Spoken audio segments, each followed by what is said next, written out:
Hello guys, स्वागत है आपका मेरे एक नए ब्लॉग में। आज हम जा रहे हैं ब्रह्माणी माता के, जो कि त्रिवेणी धाम में स्थित है। ब्रह्माणी माता मंदिर मेरे मामेर ससुर जी की कुल देवी का मंदिर है, तो उन्होंने वहाँ स्वामणी की थी और उसके लिए उन्होंने बस भी की थी। बस तक हम ऑटो से गए थे और इस टाइम का वेदर तो इतना हॉट है कि अच्छे सीख जाते हैं, लेकिन एयर कंडीशन बस में बैठ करके तो हमें बहुत मजा ही आ गया। बस से उतरने के बाद में हम 4 व्हीलर के द्वारा ऊपर चढ़ करके गए और मंदिर परिसर में गए और मुख्य मंदिर में माता की छवि देख करके तो मन एकदम शांत हो गया। माता के दर्शन करने के बाद में हम भोलेनाथ जी के दर्शन करने गए और पहाड़ की ऊंचाइयों पे पहुंचने के बाद में नीचे का सुंदर नजारा देखने का जो अपना ही मजा है उसकी तो कहने ही क्या। इस मंदिर की सुंदर नक्काशी वाली सीढ़ियों ने तो हमारा मन ही मोह लिया और दरवाजों को देख करके भी पता लग रहा था कि मंदिर कितना पुराना होगा। और माता के दर्शन करने के बाद में भैरू जी के दर्शन कौन नहीं करता।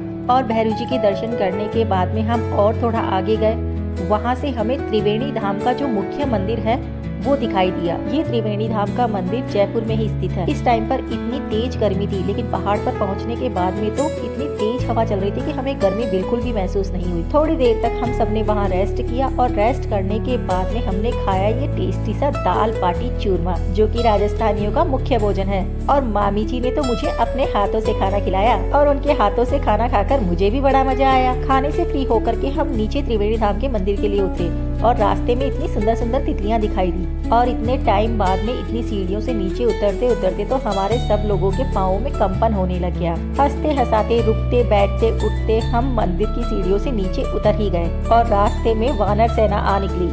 कैसे जैसे मोबाइल को इनसे बचाया ताकि ये चुरा ना ले। नीचे उतरने के बाद में हम माता के मुख्य द्वार पर पहुँचे और इन खम्भों पर इतनी सुंदर नक्काशी हो रखी थी कि ये द्वार अपने आप में ही अद्भुत लग रहा था। गेट से थोड़ा आगे निकले तो रोड क्रॉस करके ही त्रिवेणी धाम का मंदिर है। हम लोग मंदिर की तरफ जाने लगे और रास्ते में ये कुंड दिखाई दिया, जो कि अब सूख चुका है। और मुख्य मंदिर में पहुंचने पर तो इसका गेट तो पहले वाले गेट से भी और भी सुंदर था।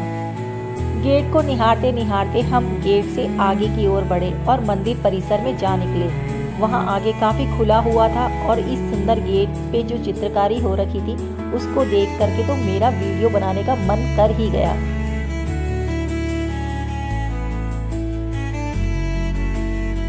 और मेन गेट से आगे आकर के हम मुख्य मंदिर के परिसर में गए। मंदिर के अंदर घुसते ही काफी साधु सन्यासी मिले। यहाँ के बड़े बड़े संतों में श्री नारायण दास जी महाराज का नाम प्रमुख है। और मेन मंदिर के गेट पर मुख्य द्वार पर ये दोनों सिंह बैठे हुए हैं। हम मंदिर के अंदर गए तो मंदिर की छवि अपने आप में देखने लायक थी।